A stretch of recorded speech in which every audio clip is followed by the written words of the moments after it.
Tommy, welcome back, my friend. How are you doing, sir? Doing really well, Brad. We're holding up okay here. Yeah, it's been a while since our first conversation. One or two things may have happened in the world that Yeah. may have altered existence as we know it. No big deal. So let's talk about this because this is an area that I've been thinking about a lot, and it's the spiritual side of poker. And this is something that I think about when I think about you. Um, all the things that you write, the lessons that you teach are geared towards really reducing the suffering of our spirits while we're playing poker. And so I just want to ask you, how do you approach spirituality and poker? And if you could even define the term spirituality for you, that'd be helpful. Sure. Well, defining terms like this is one of my favorite things. And philosophers always get, you got to define the terms. That's where a lot of differences come from, is like people can actually agree, but they're just coming from a different perspective on a word or whatever. Okay. So the word spiritual used to always carry with it some sort of element of the supernatural, some sort of belief in a creator, some sort of origin story of how we got here other than evolution or whatever, right? And then over the years, it now has a meaning, especially I've learned it here in California, it's secular spiritualism.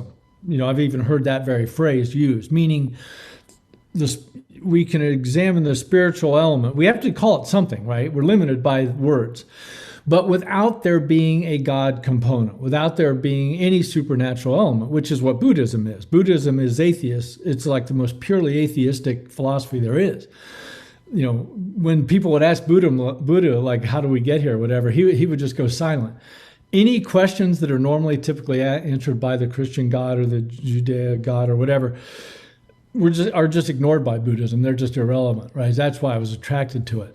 So spiritual, the word spiritual now to me and others who buy into this meaning can mean no supernaturalness at all. Okay, it's only about the quest, we'll call it, or the path toward, here's another word, liberation.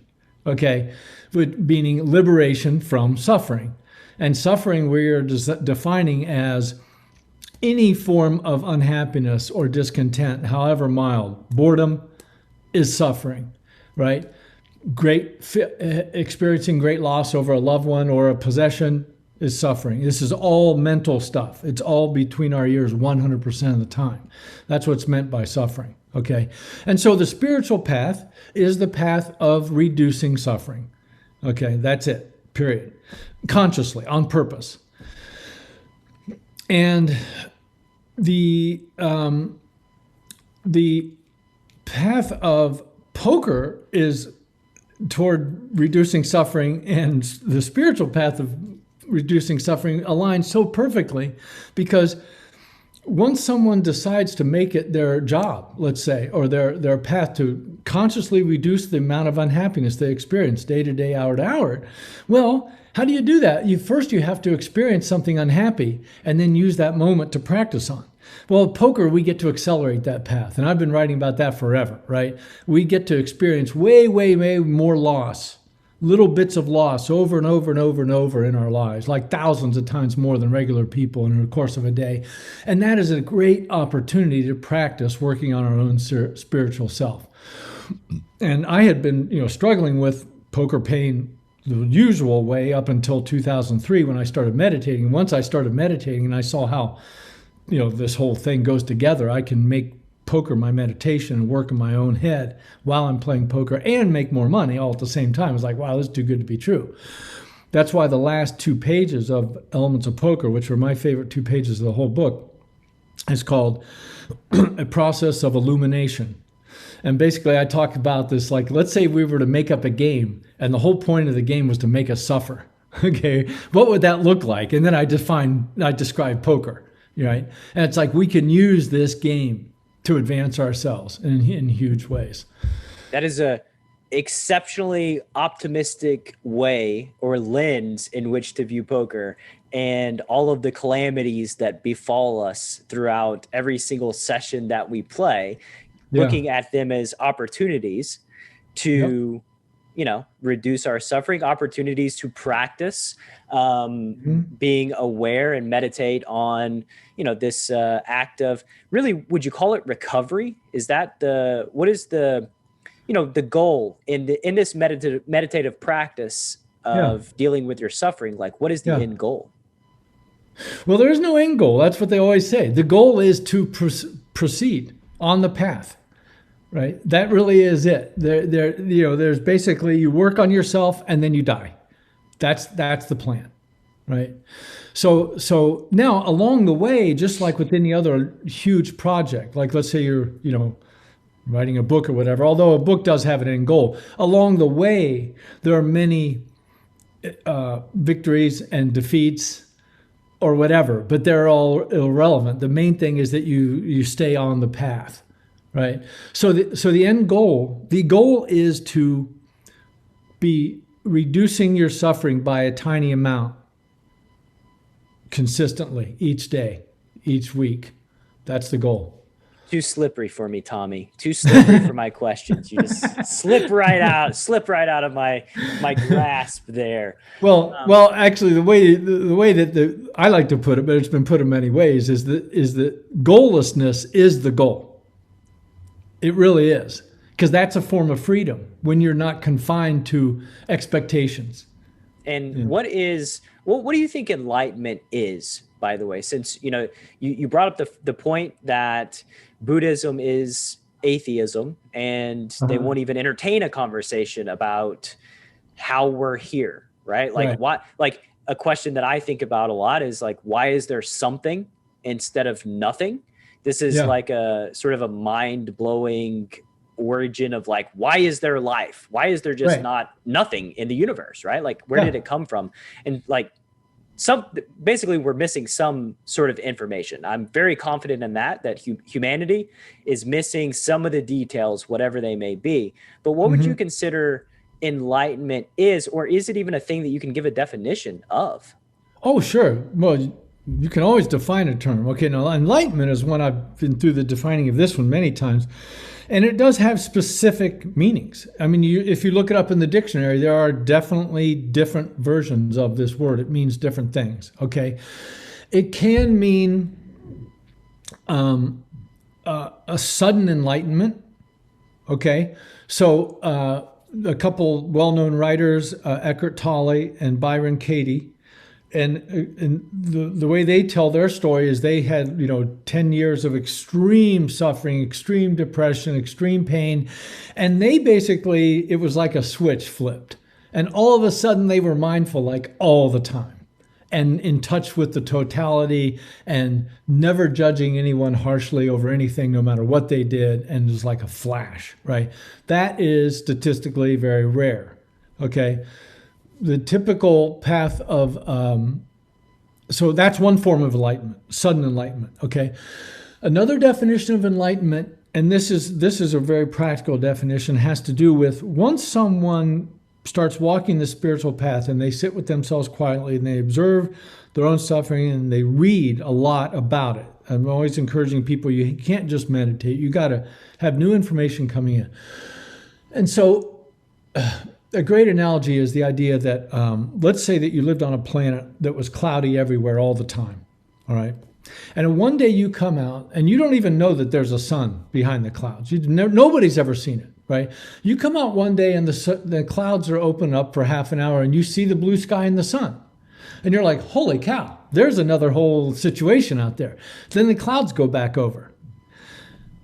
First of all, you can't explain it to anybody, what you saw. This is typical of spiritual enlightenment. But the key thing is that you're changed forever. Even though you might never see the blue sky again, you know it's there, and that's going to change you, okay? So this is a version of enlightenment that happens, is someone might reach a state of extreme stillness during their meditation, or they might have some event that is kind of like a big aha moment in their path, okay? And it doesn't last for necessarily that long, or they get some great insight, and they're not like permanently changed. It isn't like they all of a sudden are peaceful and calm, but they are changed. They're changed forever. So that's what happens on the meditation path. If you got somebody that meditates every day for 3 months or whatever, and they read the books and they were like, wow, this is great. I learned a whole bunch of stuff. I'm better. And then they stop for 3 years. they'll never go all the way back to how they were. They are enlightened. That's what I mean by enlightened. So someone can be enlightened by their practice in terms of having a higher understanding, but it doesn't necessarily make them into a Buddha. It's almost more of like information, let's say, but it does change. It does change them. So that's another form of enlightenment. And then the type of enlightenment that someone who practices like I do is moving toward is a steady, slow grind. It's like I can look at myself 3 years ago and think, wow, I'm more advanced up the spiritual mountain than I was then. I'm a little less likely to get pissed off. I'm a little more likely to be kind or whatever, by 5%. And that is how I define advancing in enlightenment, let's say. So is that the goal, to reach enlightenment, or the goal is just to do your practice on a daily basis, and then whatever happens, happens? Exactly. Precisely. Yeah. Have the clouds ever spread for you in a moment and you see the blue sky? Yes, but only if I'm really tripping hard on mushrooms. Okay. It's never happened to me without assistance. And is that something you experiment with? Yes. Regularly? Well, yes. Yeah. I mean, I started eating acid recreationally when I was 15. And so, but then there was many years I didn't do much of it, but then I started getting back into mushrooms more, last 10 or 15 years. It's actually decriminalized in Oakland, if you can believe that. The worst you can get for mushrooms is like a parking ticket. Right. Yeah. And why mushrooms? Because this is something that I'm going to be doing hopefully this year, but obviously there have been some logistical restrictions I've faced this year in acquiring them. But this act of seeking out a way to view reality from a different lens and a different perspective is something that really has been a game changer for me. And it started with experimenting with marijuana. And then the next thing for me is to experience, eat some mushrooms and have the psilocybin experience. So like, why is it something that you've incorporated into your life? Why is it meaningful? What do you get out of it? Mm-hmm. Now, do you mean mushrooms in particular, or mushrooms as opposed to LSD? You just mean... Mushrooms specifically is what I've researched, because I've had to research like how to do this safely and how to do it in a way that's most beneficial, like optimizing the experience, not just doing it and playing my PlayStation for however long. I actually want to gain from the experience. Well, okay, so a few things. So I came up with like 3 rules of tripping like 40 years ago, and it turns out these other people have said the same thing. You want to be doing it with someone else. If you're we'll get to that. My original rules was you want to be doing it with somebody else who's doing the same dose as you, who has experience. You want to have access to outdoors, okay? And you want to have an extra day of padding that you have no responsibilities to keep the paranoia down, okay? Now since then, have you heard of a book called How to Change Your Mind? I don't know. Okay, so this is the book. And I mean it. Everybody who's interested in mushrooms has to read this book, How to Change Your Mind by Michael Pollan. He wrote The Omnivore's Dilemma. This guy is a great writer. He happens to live in Oakland. And he did all the research. It's unbelievable. I mean, in the 50s, they had already figured out that LSD could basically cure post-traumatic stress and addiction. But here's he went through the whole thing, and you just got to read this book. The key thing to how it's being applied scientifically and medically is it's guided. You have someone else in the room who is not tripping, who is a professional at guiding you through this. So any tripping I've done has been like, okay, I go out in the woods, run around, all nice and fun. What they do to do this like hyper spiritual advancement thing is you sit on, it's almost sensory deprivation. You're lying on a couch with the eye shades on. I mean, I can't even imagine what that would be like with a heavy dose, right?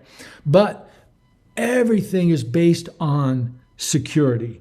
Like there's interviews in advance, right? Lots of stuff. So if you want to do it right, whether it's this year or 10 years from now, do it guided with a professional. Okay. That's my plan. Okay. For So sure. that's going for the big cheese right there. Oh right? yeah. I'm aiming high. And by the way, Michael Pollan, I have heard of him. He's been on the Tim Ferriss show a number of times. He's been interviewed, and his books are super well known in that area of psychedelic drugs. Well, yeah, but primarily he's written about food for the first few books, but he says it's all part of the same thing because it's stuff that goes in your body. Right. I didn't actually realize there's so many things about this path that I have now taken us on. I did not imagine that this is what we're going to be talking about in our conversation, by the way. But originally, the U.S. government was like totally in charge of the LSD supply in the world, right? Is that they bought all the manufacturing and everything? It's almost tragic what happened. It was LSD was legal up till '66, right? The Summer of Love in San Francisco, Jefferson Airplane, Santana, all of that, '67. Everybody was just like tripping their brains out. It was basically legal at that time. The government classified it in the same category as heroin and never declassified it over all these years. And that's basically what killed the research. There was another huge round of research in the 90s, but it had to be illegal, right? But now they're getting real research. 2006 is when major stuff started happening, because that's when we were able to do the MRI scans on the brain. And they're like, the brain research on mushrooms is just mind-boggling. It's like if they take a heavy-duty Buddhist monk meditator, like the Michael Jordans of meditating, right, and look at their brain scan and somebody tripping on mushrooms, it's identical. There are certain parts of the brain that are identically affected. And what it does is it sort of washes out the neural pathways that have been preformed. This is why meditation and mushrooms are traditionally good for artists to help with their creativity. Because what you're doing is you're like wiping out some of the preformed neural pathways to allow new connections to take place. That's literally what happens in the brain. I've heard it described as like footprints in the snow. And then, when you trip, it snows and that gets covered over. And then you can kind of start with a fresh slate. Right. Which is especially powerful for folks who deal with, depression, PTSD, those sorts of, mental health issues. Yeah. And you can just get whole new perspectives. I mean, think about the difference between, situations where you used to get angry all the time at a person, and now in that same situation, you actually feel love for them. How the hell does that happen? Well, it takes a pretty major change, but this actually explains scientifically how that can happen. That's what I'm excited about. I was like, okay, so far we just have stories of people's transformation. What's the real science behind it? Now we know. Most of the time in life, these things, you have to figure them out anecdotally. If you don't know, you just experience it yourself, right? Like now there's obviously good science on all of the, embarrassment of benefits of having a daily meditation practice. Mm-hmm. That did not exist like in the 80s. However, if you meditated every day, it would have been obvious to you, the benefits, because you would have felt it. You would have lived through, that experiential transformation that went down. I want to go back and ask you though, in your life, like why do you choose to trip? Like, why is this a part of your life? What's the benefit for you specifically? Okay. Well, it's recreational. I mean, it's so fun. Yeah. So like, we go camping and we'll just have one trip day, basically. I can't wait for COVID. I need to go camping with Tommy Angelo. And then, I hang out with a fair number of young people because of my clients and stuff. And so microdosing, is a thing. Mm-hmm. And I was a little confused by that because I assumed it meant take amount that's where you just barely feel it, right? But actually it does mean take such a small amount that you don't even feel it at all. just like a little brain juice, you know. So I'm like, I don't see entirely what the point of that is, but I'm originally a recreational drug user, so but yeah, I mean, it isn't like I'm tripping all the time. I just Sure. have it available. And see, for me, I only want to do a significant dose if everything is lined up perfectly. Everything has to be perfect, or I won't do it. So it isn't like I'm doing it that often. Yeah. No, I'm not trying to paint you as like a somebody who's tripping every single day of their lives, but it's obviously like a conscious choice, something that you go out of your way to experience. So Yeah, like yeah. that is, what piques my curiosity. Yes, incidentally, it helps me along my path, but I'm basically a recreational user.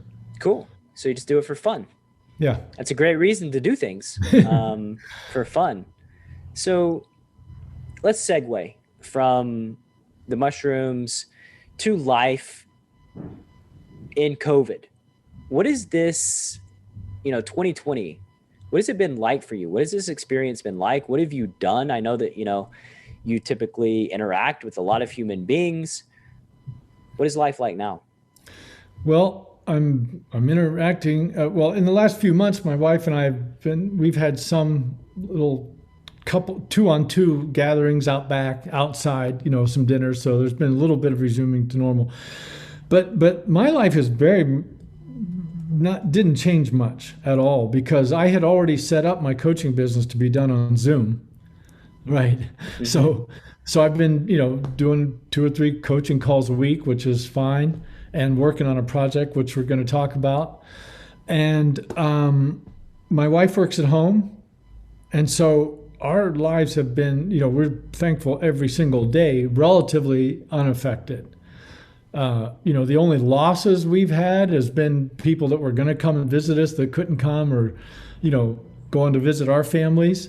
Yeah. The inability to travel and visit and people come out. But even that, it's like this is what's been happening for COVID in terms of our spiritual path is, and I know a lot of other people too. It's like we start to realize some of the stuff we thought was really, really important isn't ultimately that important. Yeah. And Right. some things that maybe we minimize the importance of are actually more important than we may have considered back when, everything was, quote unquote normal. Yeah. So, we're very grateful that we already had good daily habits, physical health and mental health habits. So our primary thing during COVID was, okay, we're going to keep up our health habits and, see how things go. Yeah. Um, I'd like to clarify my statement, by the way. Okay. The thing that people may have taken for granted, going to a sports game, right? Going to a poker room, these things that like we just did without ever realizing that like a pandemic could take away our ability to do this in a safe way.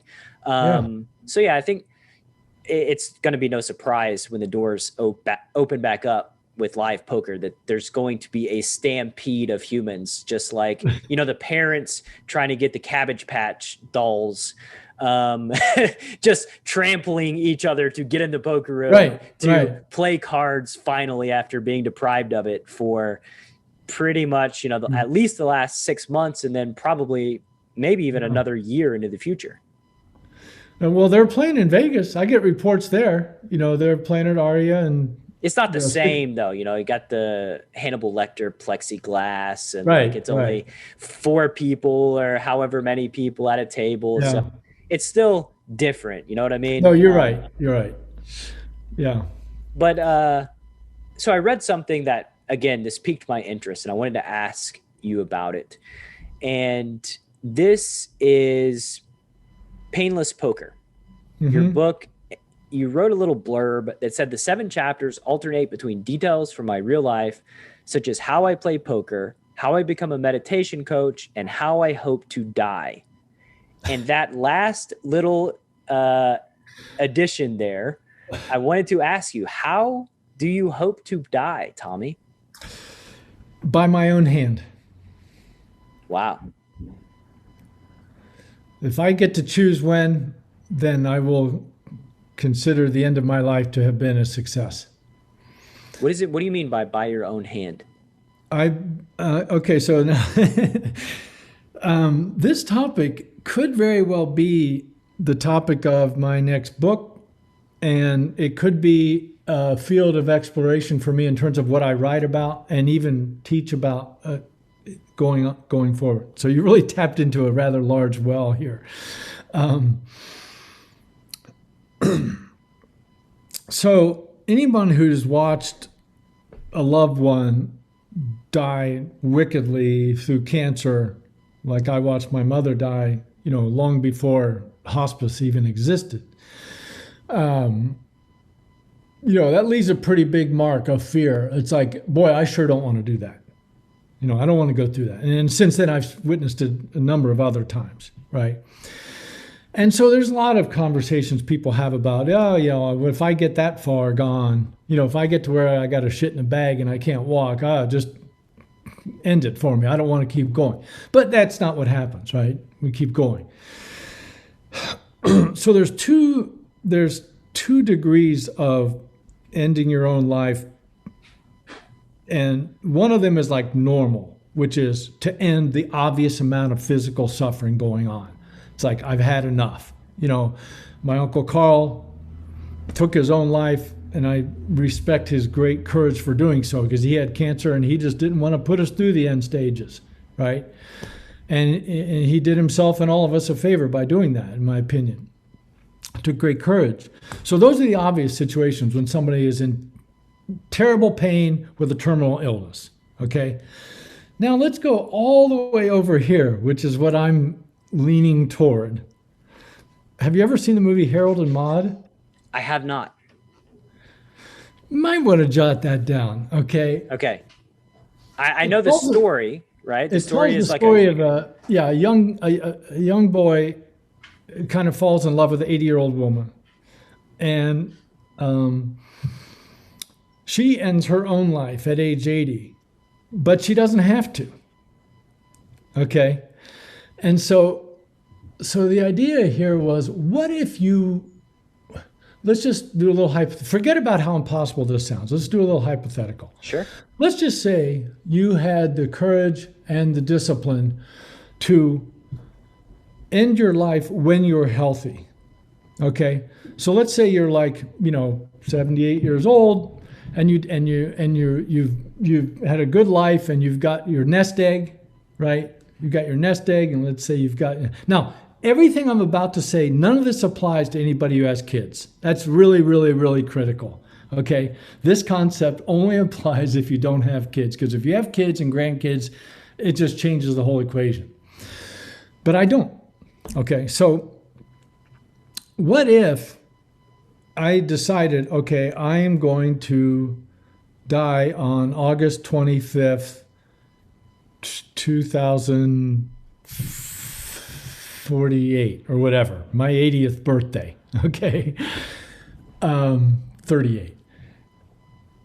And then when I'm with my family during that last year, each family member, we'd be sitting there having our last coffee or smoking our last joint, and I say, this is the last conversation we're ever going to have. What would that be like knowing when you were having your last conversation with every person? What would it be like for me to give my piano to somebody personally, rather than wait until I die and just see what the hell happens to it, right? Or, you wanted to give away everything, money, possessions, everything, but do it while you're alive. Now, these aren't the reason. These are like incidental bonus reasons for this idea. But the main idea is, what if you knew you weren't going to suffer at the end of your life? Doesn't matter how. What if you somehow knew that? Because it's the fear of death, it's the fear of dying, it's the fear of the loss of life is at the root of a great deal of our suffering. And in Buddhist teachings, when they talk about, removing the fear of death, ultimately, that removes the fear of everything else, because that's the ultimate one. We don't think about it in terms of death, but ultimately that's what it comes to, okay? So ideally, I would choose my death date when I'm healthy and die when I'm reasonably healthy, and not wait until I have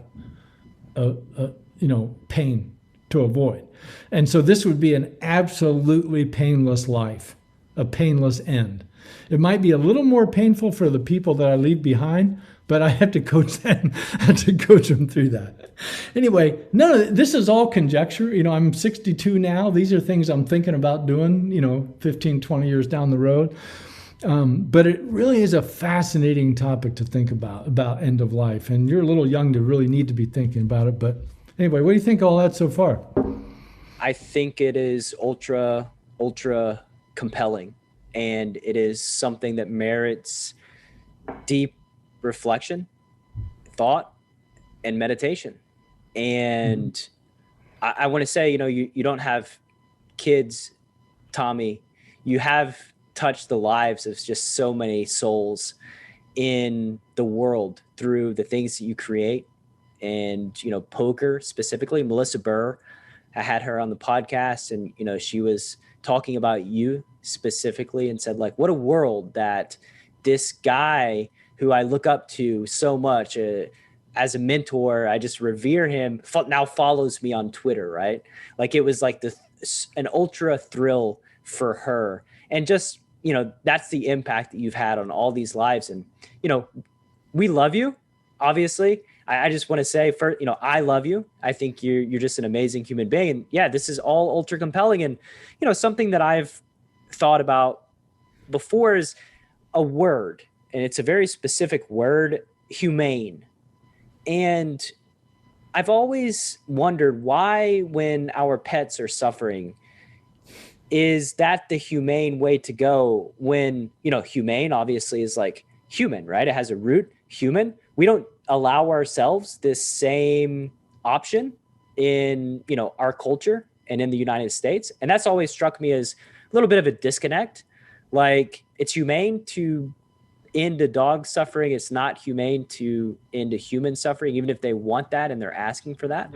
Yeah. So that is a thing that I have invested a lot of thought into. I've also had the experience of, I've seen how death affects us, in that the fear of death and the fear of dying, and how that really motivates and drives our actions, and how it's like always a thing, even on a subconscious level, that we're thinking about, is this like fear of death. And I could certainly see the merit to alleviating that fear, to working your way through that, and how that would help you lead a more fulfilling life, and just ultimately improve this experience of being aware on this planet. Yeah. And you make a good point about humane. In Painless Poker, Babs McDurdy tells the story of her mother dying. That's where a lot of the death stuff comes up. But she has a line there, something like, and a lot of people have said this, that we basically treat our pets better than our parents at the end of life. We really do, a lot of times. And yeah, it's great that you're thinking about this stuff. I'm not going to, I can segue into the reason why it's at the forefront of my mind, but I think it's a part of my experience. My entire life is considering death, and what does it mean, and what are the implications, and what does it mean about life? Because death is a thing that is kind of taboo to talk about, but I believe that it's something all humans think about and ruminate on, and, really, really try to consider deeply. So, in my life this year, right before COVID in January, my dad was diagnosed with lung cancer, and he's 57 years old. And, it's a shocking thing, and it's a very aggressive form of lung cancer. And so this is really what has incentivized me to think about death and the implications, and what does it mean? What does it mean to live, and what's going to happen, and all of these things, just trying to come to terms with this, sort of devastating news that ultimately is inevitable for all of us. So yeah, that's really the catalyst that has gotten me thinking about it more this year, and also considering awareness and spirituality and all of these things, and, really diving deep into what do I believe, what are my thoughts, and what do I make of it? So yeah, we've touched on something that is both personal to you and I, and it's a very important thing that I think deserves and merits more thought and more discussion. For sure. Right up until we die. right up until we die. And yeah, so this is going to be a little, maybe this is too dark, but I'm going to ask the question anyway, because if you've considered this in a way that I know that you have, how would you like the end to be? How would you like to, you know, pull the plug in essence? I mean, what form? Actual form? The Oh, form. morphine overdose. Morphine? Yeah. How come? Well, that's the only one I know of right now for sure that is completely painless. And that's what it's all about. Yeah. I mean, reason, and I don't want to do anything that involves, blood, Yeah. because that's a little gross for the, Cleanup crew. yeah. So, I mean, there might be some easier, better way, but basically, if there was some sort of painless poison or, This has been, again, this is not the path I envisioned for this conversation, but it is so compelling, and it means so much to me, and I'm sure the listener has these thoughts as well. Is there any wisdom that you would like to share with the listener on this topic before we move on? Oh, on end of life stuff? Yeah, sure. Well, any listeners watching this are very more likely to bury other people before they bury themselves.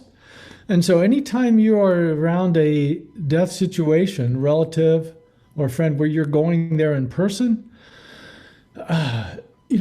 try to stay outside of yourself as much as possible and be there for the other people.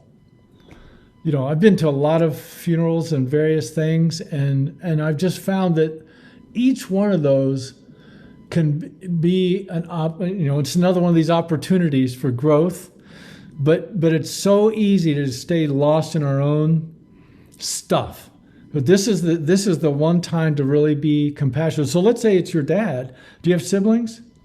I have a sister, but we don't share the same dad. Okay. Well, let's say you're there. You're there. Okay. There's going to be people there for you. They're going to look at you and they're going to feel compassionate toward you and want to make you feel better. But then you can do the same thing. I'm not being very clear about this, but each time you come upon an actual death, this is the time to really reflect, and experience that completely, and think about your own end, think about impermanence. That's like one of the great words that comes from Buddhist teaching is this, and one of the ways they put it is everything that has a beginning has an end, which actually solves the universe problem. Buddha doesn't know how the universe he doesn't know if it began when. Anything that is known to have a beginning, such as our lives, is known to have an end, right? And just like, once we can work on that, it's like you get to where the small stuff just slides off faster and easier. Anything that improves your ability to recover and to experience life in the present moment is valuable. And we only have this present moment, and everything is transient, no matter how much we don't want it to be, whether it be our youth, our physical body, our athleticism, our beauty, our intelligence. All of these things are transient. And it's the sooner that you come to terms with that, the better, because, ruminating on it is a massive source of suffering. Okay. So now that we have the fluff out of the way, let's segue into the serious stuff here. You have a new YouTube project. Last time we checked in, you were making Poker Simple with Lee Jones. I don't know what happened with that project. I know Lee is now writing for Global Poker, I believe. Is Poker Simple still a thing, first of all? And second of all, I'm going to assume that it is not, because you have your new venture. So spoiler alert, it's probably not a thing, but why did that thing end? And then what is this new YouTube venture you got going on? Okay. The Poker Simple, Lee Jones and I made 31 videos. we stopped the day that COVID quarantines started, because Lee and I made the videos right here in this very room in my house, and we filmed them right there. And Lee lives just a couple miles away.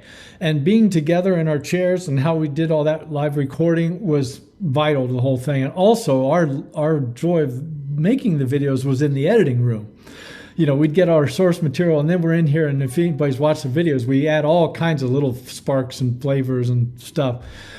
That was super fun. So we knew that Poker Simple was over. And so I would encourage everyone we made a goodbye video called Goodbye from Poker Simple. If you search for Poker Simple as one word, you will definitely be taken to our YouTube channel. If you watch the goodbye video, it has a little highlight reel on the end. It's kind of fun.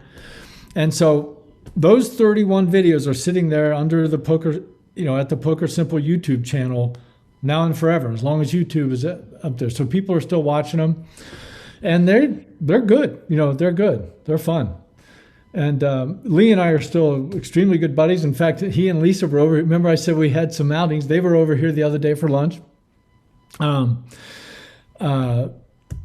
Yeah, it's just a magical thing that Lee and I came together. Basically, it was a 1-year project. So that covers Poker Simple, right? Yep. And we move on to the new project. So what happened was, my new project is called Poker Words. It's a YouTube channel. It's my YouTube channel, Tommy Angelo. Okay. Now, just a little side story here. There is a fictional character in some sort of video game. His name is Tommy Angelo. It's some sort of mafia game, right? Yes, it is. So when you search for me, that character shows up now and then. But now it so happens, just very, very recently, like in the last couple days, that character was killed off or something happened. So if you search for Tommy Angelo, the first 100 hits is all about that guy. Yeah, I did that when I was searching for your handle on Twitter, and I searched for Tommy Angelo to see what you're tweeting about and try to get some insights into talking points. And it was just pages and pages of this video game mafia character. Right. So eventually that might die off. So my Twitter feed, I changed it around the last few months. What I'm doing is I'm just putting up one tweet a day at 11 o'clock, and it's just words only, just a short little snippet of something. I'm not putting up links or anything like that. So that's been my new Twitter approach, and it's been getting some traction. So Poker Words, I don't know how you're going to be able to find it with Tommy Angelo inundating and everything, but it's my YouTube channel, Tommy Angelo. The Poker Words as one word doesn't have enough traction at Google yet to, nobody's even started searching for it yet. But eventually I think searching for Poker Words will get you there. But if you go to my website, tommyangelo.com, and go down to the bottom and sign up for my newsletter, which I don't send them out very often, you will be notified about everything. No, forever. Okay. Not as often as me. No, not as often. It's more like quarterly. I love your letters, by the way. I don't know how the hell you crank those out every day. Really impressive. I appreciate that. And that means, and especially a lot coming from you, and, you're standing of where you're at as a poker author. That does mean a lot to me. And it takes a lot of energy is where they come from and how I do it. It typically takes me an hour and a half to 2 hours. I write the first draft, and then I kind of get away from it. And then I edit and edit and edit until I finally feel good about it. So it is a massive time commitment for me. And it's really odd that I have people reply to my newsletter and, say, oh, wow, I really like this one, or they'll give me feedback, or they'll ask a personal question. And I've realized that's pretty cool that people will sign up to this newsletter where I'm effectively marketing to them at the end of the day, but it's still resonating in a way that they feel the need to reply and give me their thoughts. It's wow, this is actually resonating with human beings. And so I found that even though it is a difficult endeavor for me, it's also joy-filled, the fulfillment of people responding and asking questions. It just works in a way that's good for my business, makes me feel good as a person, and also hopefully provides some value for folks. Even if they never buy any of the things that I sell, it's still helping them or making them laugh or whatever it is. But it is it's a tough gig. So much respect for the energy that you've put into, your books, your writing. It is a massive amount that is it's hard to understand unless I guess you experience it yourself. And click through the show page for this episode, by the way, for Poker Words, Tommy Angelo's YouTube project. That's going to be on this show page, so you'll be able to find it there. Right. And Poker Words, like, why did you choose to make these short videos on Poker Words? And maybe subconsciously, I knew to ask you about psychedelics, or I knew that was like an entry point because of these videos. You can tell that they're very psychedelically themed in just like your silhouette talking and then bright colors and stuff like that. I just got a thing that said my connection might be unstable. Well, okay, I want to back up. Everything you just said about why you're doing your thing and about how it's marketing, but it also gives you joy, and you're helping people out. I mean, that's exactly what motivates me to do all the shit I'm doing. And I was glad to hear you say that you wrote, I edit until I feel good about it, and then you put out there. So you enjoy that, right? Oh yeah. Well, no. Do I enjoy editing? No. Yeah. But I enjoy, you don't? I enjoy getting it right. Like, I enjoy it when it's like, it streams well and it does the things that I want it to do. That's what I enjoy. The editing, I mean, it's hard, right? Like, but there's joy in taking on tasks that are difficult once you get through with them, because you have a sense of accomplishment, because there's some suffering, there's some pain that went into making this thing. So naturally it makes it valuable to you. Nice. Okay. So, Poker Words, this is technically my fourth video project. I did Eightfold Path in 2008 at Deuces Crack, and around 2011 I did 10 videos at Phil Goff on Site, and then I did the video. Now both of those were videos where it was just voiceover and then stuff, right? Then with Lee, Poker Simple was the first time I ever did footage of me talking in front of a camera. I really never ever thought I would do that. And so that turned out to not suck bad enough to keep me from doing it again. So now this is a whole different challenge, because the thing that was easy for Lee and I is like, we're sitting here talking. Of course, we're going to get all animated, and it was easy to be engaging, I guess, right? Talking directly to a camera, like, Jon Stewart and all these talking heads. I mean, I don't know how they do that, but that's what I'm attempting to do with Poker Words.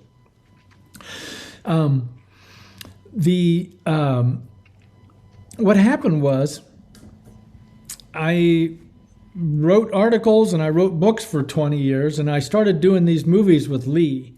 And I got so much into learning Final Cut Pro, learning how to make movies for real, that I took that on almost as like not almost as my main new thing.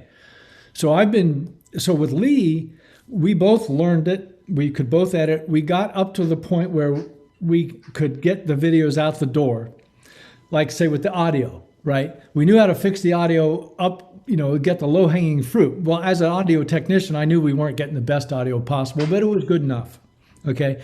With Poker Words, I'm going the next level on everything of filmmaking, okay? Sure.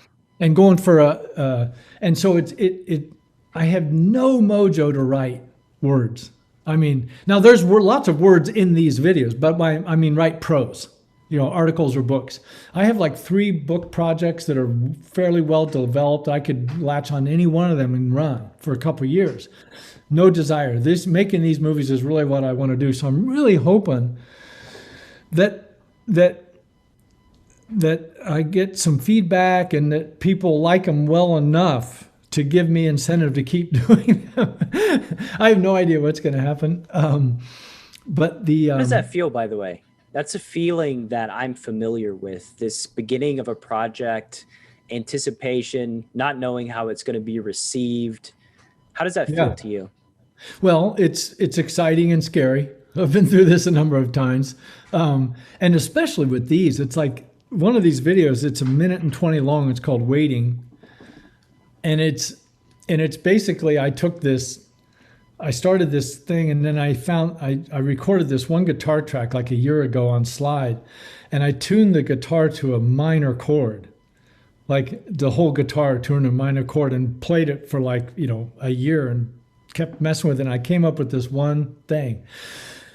And I had that in the can. And then I'm working on this video about waiting. And I was like, oh man, I should just take that song and not have any voiceover or nothing, just have all visuals of like what it's like to be waiting for good hands at poker, right? And so I put together this art piece. I have no idea what the user experience is going to be like. I have no idea. Like, let's say somebody watched this thing and they never heard of me, never heard of anything. What are they going to think? I have no idea. That's the part that's kind of crazy to me. I don't know either. Yeah, I don't know either. Like, I really enjoyed them, but I know you, right? I have a foundational knowledge of Tommy Angelo. I don't know what the random person is going to stumbling across is going to think about him.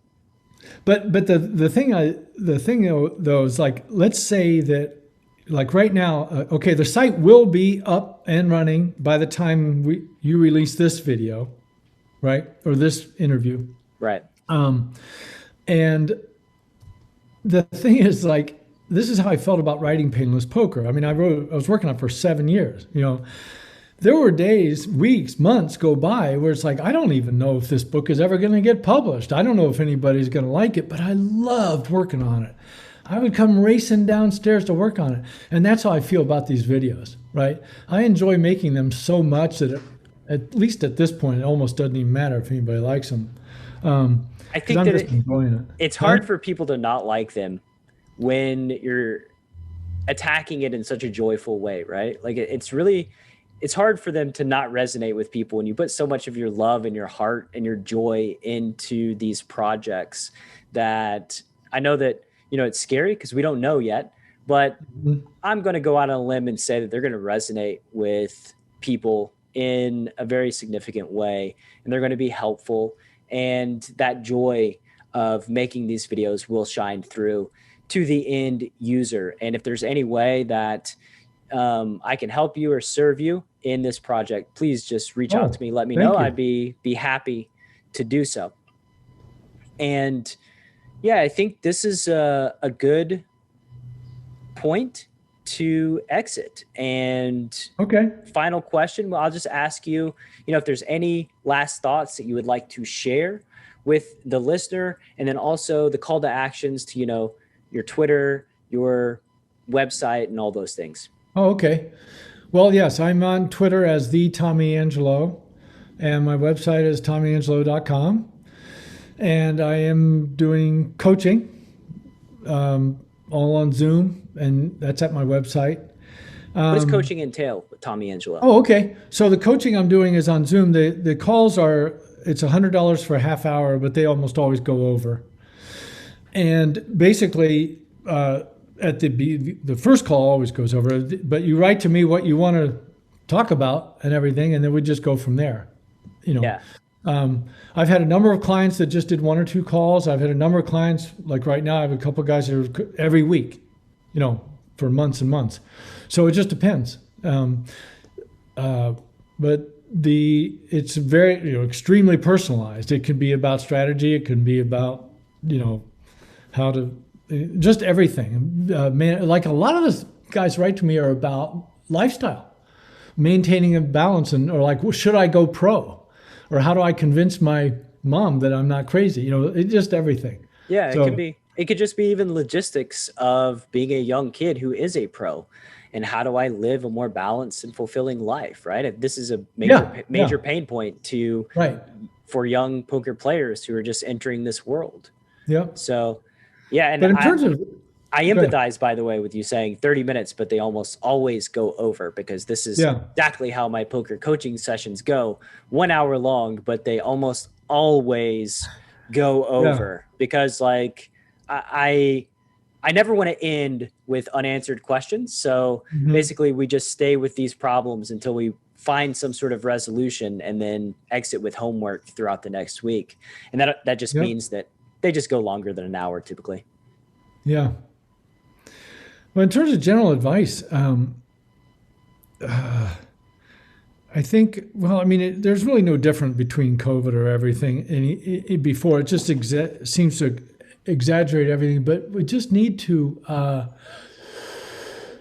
try to remember that we are all living on this rock in this tiny little shell around the surface where life happens to exist. And it's broken off into all these different life forms. And we all share exactly the same genetic code. By we, I mean all organisms. Yeah, there we go. And it's just decency. You know, anytime we can just stop ourselves when we're feeling a little mean and just try to be good to each other. And when we're being mean to ourselves, and just like stop and just think, I don't have to be an asshole today. It's, you know, that's a great wise sentence to end this conversation on, because the reality is we don't have to act the way that we think we ought to act in this world that seems to be more and more divided on a regular basis. Yeah. And, it doesn't allow us to have conversations with people that have different views and opinions on us, civil conversations. There's a lot of emotional anger, blaming, yelling. I'm not a big fan of that culture. And I think that it's causing humanity to suffer in a way that is not good. And yeah, you're right. So we'll just end there on, you don't have to be an asshole. That's a choice that you make on a daily basis.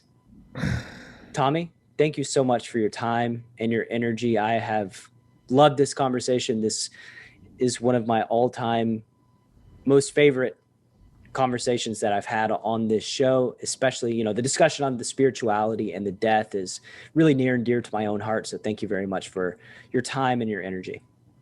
And thank you too for all you're doing.